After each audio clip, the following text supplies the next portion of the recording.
Neat little mall, but I just didn't expect this to be like a start of any kind. You sent it to Katie and Bill, right? Good, you? They did the one.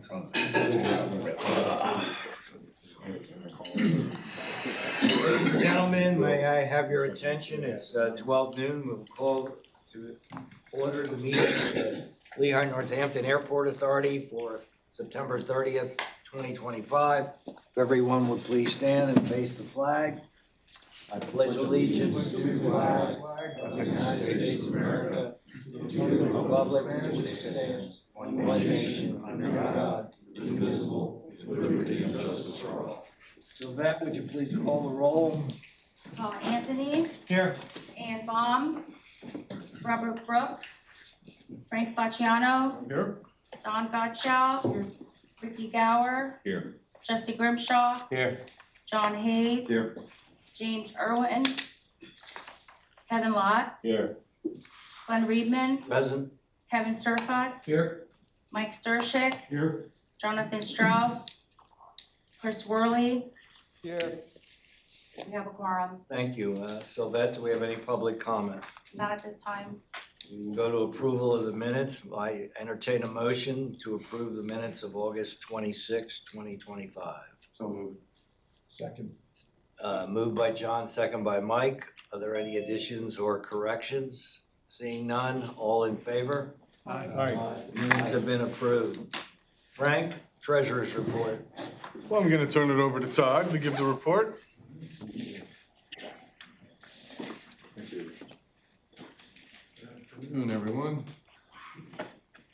Go through our August treasurer's report here. In case you didn't hear, our best year-to-date traffic, total traffic on record was through August of this year. So good stuff by all folks in this room, the folks in the staff, overall, good job overall. But when you look at aircraft traffic, we're still a little bit behind some of our previous records. We're projecting at this point to be about 7th at the end of the year on aircraft traffic, about 926K on traffic for the end of the year on aircraft traffic. Comparing us to all U.S. airports, you can kind of see our numbers are good, but not as good as what the overall industry as a whole is doing as far as all airports. Comparing us to our peers, we're obviously doing much better than our peers, but again, it's always that tale of two cities. You got the folks above the line, kind of, Charlottesville and above, and then you got the folks down there at the bottom that are just kind of struggling. But when you compare the average, we're doing much better than that. For the month of August, we had a really good month as far as net income, 442K. That was our second best month this year. Remember, we had that extraordinary income of the icing back in February, I believe it was, February, where that was our best month. We had a lot of de-icing. Connie's still a fan, still on record to be our gold star from February last year, or earlier this year, should I say. But again, that -7 is a number we always focus on. We need that number to be -6 for the rest of the year to kind of break even as far as expenses just for the rest of the year. Year to date, again, I'm focusing on that -7. -6 is the number kind of where we're trying to target at, but you can see even without CARES, we are 2.4, slightly below last year at this point, and significantly ahead of budget. Breaking down our forecast for the full year, you can kind of see, and this just says assumes budgeted revenues and expenses for the rest of the year. We still end up positive, significantly better than budget, but again, we're targeting that -6, so we don't lose kind of any ground between now and the end of the year. Breaking down personnel versus non-personnel, kind of see our numbers versus budget are kind of -6-ish. but compared to last year on the personnel side, up 6, and then on the non-personnel, some of those are things that we're doing, some of that, a lot of that attributable to demolition, up 21% versus last year, overall 11%. And kind of looking at our cash, you kind of see it trending down with some of the projects that we projected over the next 12 months, but still significantly above our 180. Will be 45% above that number for at least the next 12, 15 months. Any questions? Again, we had a good month. I try to keep it semi-short when it's a good month, because you'll have plenty to say when it's a bad month. Hopefully I won't have to deal with that at any point in the future. Any questions for Todd? Can I get a motion to accept the report? I'll make the motion. Ricky? Second, Dawn? All in favor? Aye. Any opposed? Good. Thank you, Okay, Todd. thank you, Frank. Thank you, Todd. Finance Committee, John Hayes. Okay, thank you, Mr. Chair. Todd, you're still up. Hanging out A here. couple of things to cover. First is our 2026 minimum municipal obligation, the pension update. So, and we went through this in detail last week, and this is just kind of the abridged version of that. But this is our MMO piece. And every year, for people that are a little new to the board, one of our most important responsibilities is determining the MMO, which is the minimum municipal obligation for the next year. So this one is for 2026, and it would be the minimum amount necessary for the defined benefit plans, and for us, we also have defined contribution plans. So the two of them together add up to almost $1.1 million of MMO that the board has to approve by the end of this month. Every year we do this, but this is enough. Compare kind of what's been going on over the last 10 years. And again, I talked about the total contribution because we've made some extra contributions in our finance committee meetings, but this is just the MMO, just the minimum obligation. We can obviously pay more, but this is the minimum that we have to pay. You can see that the number went down some from last year's number, and you can kind of see down there, over the last 10 years, we put in approximately 1.2 million of extra contributions to both plans, over and above what we had to do. Some of that to the defined benefit, and some of that to the defined contribution plans. But you can kind of see, and the main reason that number is going down is because of what's happened in the market. Our funding level has improved. This every 2 years, so as of 1/1/25, whatever the market is at that time, whatever the funding level at that time is, determines our MMO for the next 2 years. So it'll be 2026 and 2027. So it was significantly improved from 1/1/23. That's why that number went down. And this is kind of another thing we talked about in our meeting last week, really talking about that focus on the funding levels and the strength of the plan. I think the plan overall is in great shape. And this is a defined benefit plan. At one point we were at 8%. John has been a really champion of lowering that number to help strengthen that plan. And the plan is stronger. And I mentioned it over here. 1 point, so if we go from 7.25 to 8.25, it's worth about 10 points of funding, either way. So if we were at 8.25, we'd be overfunded.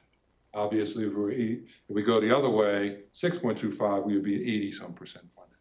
But again, the strength of the plan, a lot of times you'll see funding levels at different levels, but the real strength comes in when you focus on what is the assumed rate of return, is it sustainable long term?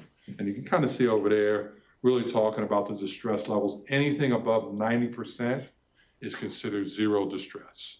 Our plan is zero distress, but you can see in 2024, our plan was minimally distressed because it was 88%. But again, that's at a 7.25. Again, if we were still at 8%, we would have never dropped below zero distress. But again, sometimes there's a little bit of smoke and mirrors on these when you're dealing with the funding levels based on the assumed rate of return. And it's one of the reasons, this is really for Kevin Surface's, You're not getting an echo. One of the ways pension plans get weakened, and you don't really see it, is in the assumed rate of return. If you have a higher rate of return, fewer plan assets are required. That weakens the plan because the higher rates of return are not sustainable. The way we'd handle that is we had a higher rate of return, but then we would make voluntary contributions over and above, get you back to the same place, basically. That requires the board and management all to be willing to do voluntary contributions. Decreasing the assumed rate of return now requires the plan to have a higher rate of assets or higher level of assets. So anyone wants to play around with the assumed rate of return and take that back up and weaken the plan, they've got to bring it back here and they've got to vote on it and it's got to be public. So voluntary contributions are just that. You can weaken a plan without action and you can end up like Illinois where they're 35 or 40% funded. So, which we don't want to. So this basically codifies the higher level of contribution that you saw on the previous slide, where the MMO went up from about 380 to $1.2 million. That's being driven by the assumed rate of return declining. That makes sense. Yeah. And to piggyback off of that, you can kind of see it there. You know, at one point, if you go to that where the little star is 1/121, we were over 100% funded. So we're 7.5. So even once we went to 7.5, you start thinking about, you know, if we were at 8%, we would be well over 100%. But again, is that sustainable long term? This is the letter that I'm going to kind of summarize it again, that $1.1 million. A letter there to the board, just kind of summarizing that number. That's something we have to prove on, and that's kind of the nuts and bolts of it. We also talked about the DC plan, and I just kind of mentioned that as well. The DC plan, the defined contribution plan, is strong as well. We converted that plan to the default plan for new hires coming in to the target date fund, which is better for folks long term. We've increased the beneficiaries as well. So we're down to, I believe, 11% that don't have beneficiaries, and the majority of those are folks that are no longer here. So again, we've taken that direction from the board. Everybody's kind of in unison, because this is one of our main responsibilities. We've made a promise to our employees. We want to make sure we fulfill it. And this is the way we do it, by voting for this and fulfilling these obligations. Any questions? Entertain a motion to approve the 2026 MMO. So By Kevin, second. Second by Mike. Any additional questions or discussion for Todd on the matter? Hearing none, all those in favor of the subject motion indicate by saying aye. Aye. Opposed, motion carried.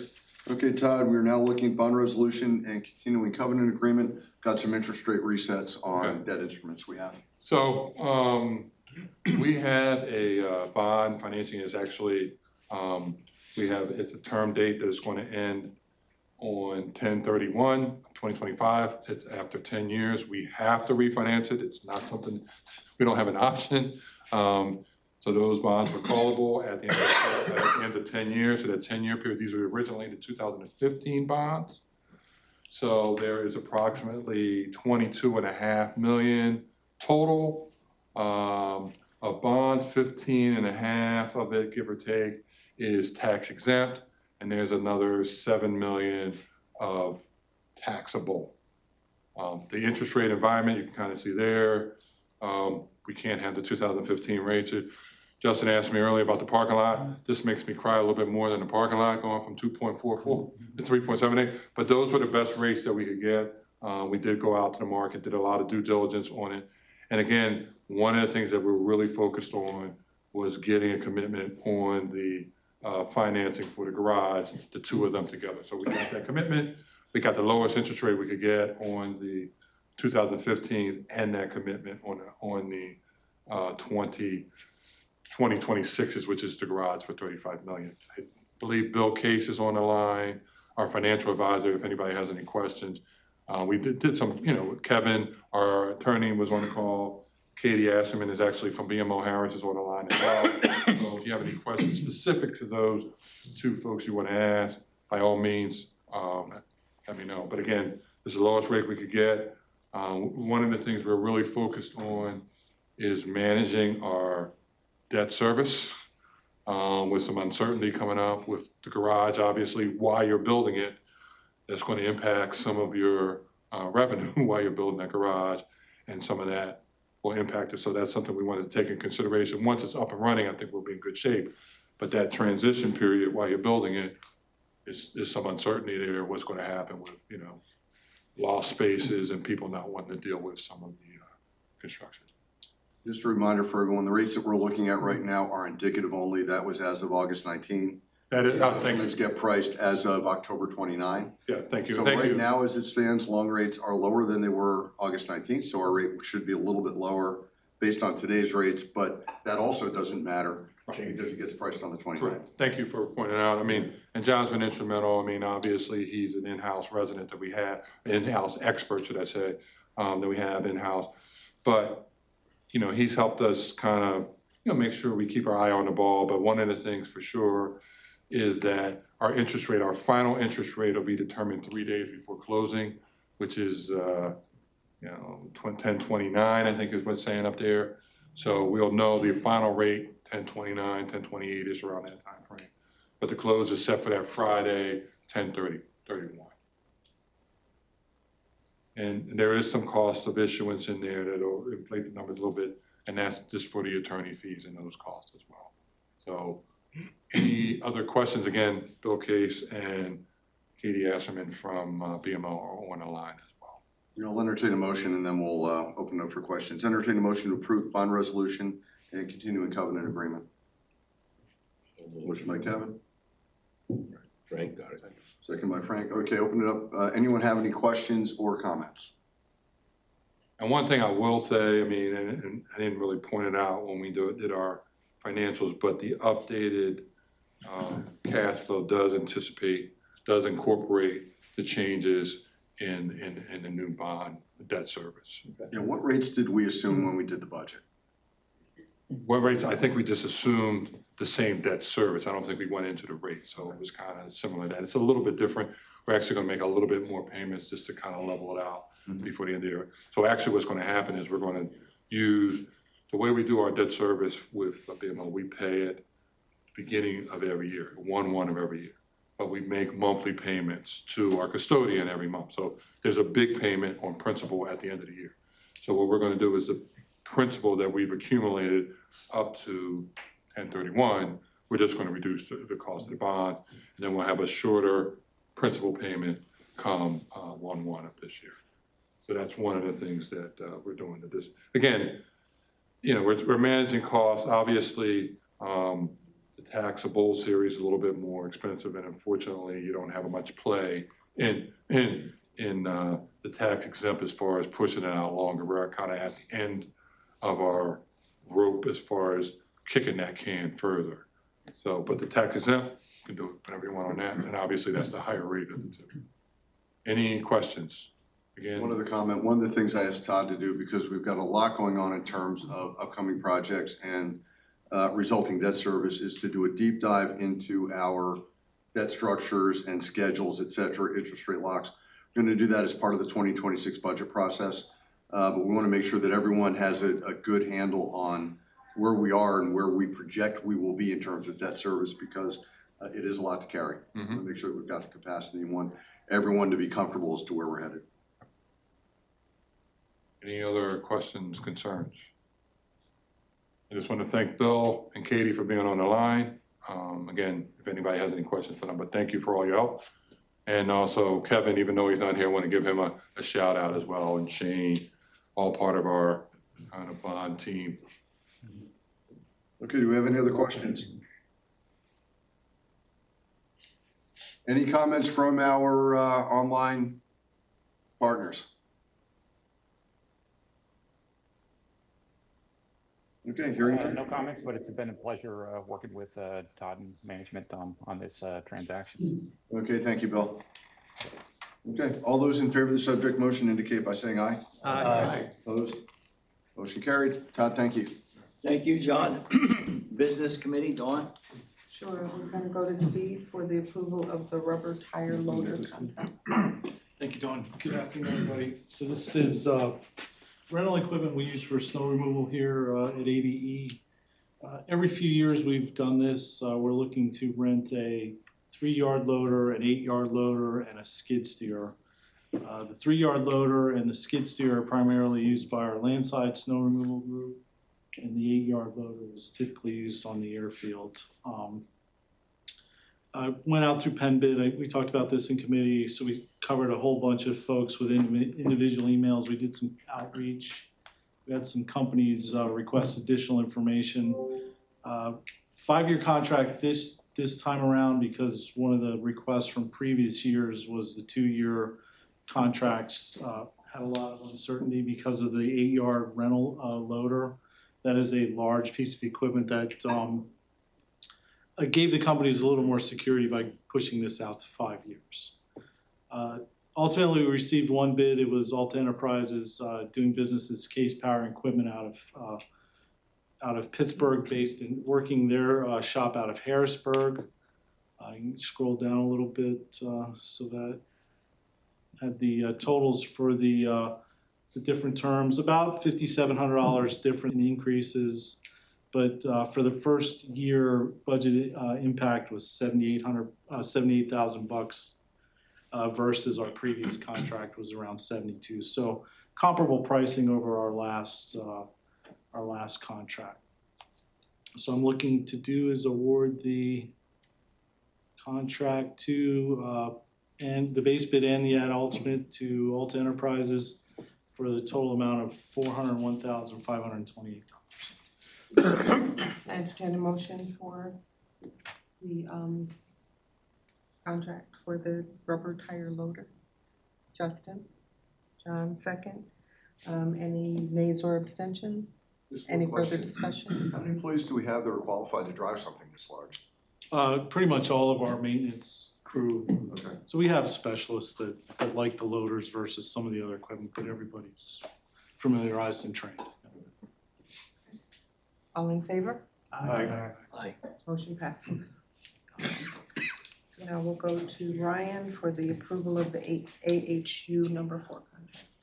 Thank you, Don. Good afternoon, everybody. So we walked through the summary during committees, but we're looking for approval to amend some existing contracts to benefit another project that we have on our 2025 CIP to renovate the former TSA offices, which is right out over here past the Allegiant checking counters. Currently, the LNAA offices are in the first floor of the Wiley Departure Concourse. Moving them over here frees up some space over there for our airlines and stakeholders as needed, makes them a bit closer to utilize the space within the terminal. Scroll down. So as part of this request, we're looking to amend the 3 contracts with the 3 prime contractors that we had with the AHU4 project. I'll get into some of the specifics in a minute, but the amendments for $132,000, we had budgeted $150,000. We also took a look at everything from the engineer's estimates, which were below the engineer's estimates, and then there's still about $30,000 of project contingency in the project from AHU4 that's left, should we run into any issues. But the main reason for doing that is the AHU4 contractors, the same team, already did work in 2 of the offices in that space. So it's really just having them expand that area, same kind of work with the ceiling grid, lighting, AHU, the HVAC components of it as well. So really looking to do that. The big benefit is obviously they just successfully completed the AHU4 project, still have a lot of their material on site, so they can get that work quickly to then get the IT staff in that space. So really with that, I'm just looking for approval to amend, scroll down a little bit so that the 3 prime contracts that, again, as we presented earlier with Mohawk, Master Mechanical, and WindGap Electric. So can I get a motion to approve the AHU4 contract? Mike, second. John, are there any abstentions or nays? I have to abstain because of the one contractor that I represent. I will send it out in an email as well. Thank you. Any I need to further? abstain also. Thank you. reason. Thank you, Paul. Any further discussion? All in favor? Aye. Motion passes. Thank you. Thank you. Thank you, Dawn. Tom, the director's report. Sure. Thank you, Mr. Chair. Todd walked us through our traffic numbers, just sort of looking ahead at what's happening for September. September traffic nationally is up about 1.6% over last September. Just through checkpoints, as we look at our checkpoints, we're at about 2%. So kind of along the line of the national average. Looking at next month into October, nationally, seats are up 1%. our scheduled seats are up 1%. So we're sort of following that national trend at this point. Taking a look at some events since our last board meeting. On September 14th, we had the 11th annual polo match down at Braden for Equilibrium. We had over 900 attendees down there. So it was a great event, good weather day. So appreciate the support on that. Tuesday, September 16th, we hosted the Lehigh Valley Travel Association right outside the windows here in the main terminal. A little tour. It's great to see that organization, which hasn't really been active since before COVID, back together again and assembled here and talked a lot about all the great offerings. It was great to see some of the reactions of even some of the travel agents who haven't been through the new checkpoint, some of the space. So it was really a good event. On September 23rd, we hosted Meet the Buyers. It's an event hosted by Northampton County's Department of Community and Economic Development. Really an opportunity to have small businesses meet with a lot of the procurement agencies here in the Lehigh Valley. And we were one of them, so we got to set up a table and talk to lots of vendors and suppliers and let them know of all the things that all these different agencies procure on an annual basis. September 23rd through the 26th, so we just had our TSA PreCheck open enrollment event, and that enrolled approximately 150 people. We're waiting on the final numbers there, but another successful event. Next week is Customer Appreciation Week from the 6th through the 10th. We have events planned at all 3 airports, so we look forward to that every year, getting around to the airports and saying thank you to our numerous customers. Next week also happens to be Fire Safety Awareness Week. So we have our aircraft rescue and firefighters out in the departure concourse with a table, talking a lot about safety and fire safety and sharing some information with our passengers. Saturday, October 11th, we have our Special Olympics plane pole at ABE. We have 16 teams registered. We're wishing good luck to the IBEW. I think you're on the list again. That's the anchor. The anchor. He's the He anchor. doesn't know. I signed him up. Yeah, I didn't make the cut. I know it. Well, we're rooting for you guys. So best luck. Great event. So, and Wednesday, October 29th, we have our 4th Fear of Flying seminar. So that's our 4th for the year. We had 2 last year, 4 already this year. The event is already full, so we continue to add more of these events, and they continue to fill up. So it's great to see that. As of midnight tonight, we are still anticipating the potential for a federal government shutdown. What that means, we're going to be similar to last time through we had one of these. A lot of essential personnel from the federal side between TSA and FAA continuing to work even if they're not paid. We'll continue to monitor that situation. The airport will continue to operate. Certainly a lot of other non-essential deemed positions in the federal government will be affected, and there certainly are some effects to that as we continue to try to staff up air traffic control and other things. That will certainly be a factor if we end up in a shutdown situation. So we'll keep you apprised of that. Beyond that, just wanted to mention that next month, as a reminder, we do have our tour for board members immediately following the board meeting on the 28th of October. And that concludes my report, Mr. Chair. Thank you, Mr. Executive Director. Any questions for Tom? Seeing none, we'll go to the solicitor's report. Madam Solicitor. Thank you, Mr. Chair. As many of you are aware, the responsible contractor policy was tabled at committee, so discussion is ongoing in that regard. We are seeking zoning relief for the parking structure, and the meeting was moved to October. So that did not take place last week, but is moved to October because there was some additional information that needed to be circulated and it needs to be advertised.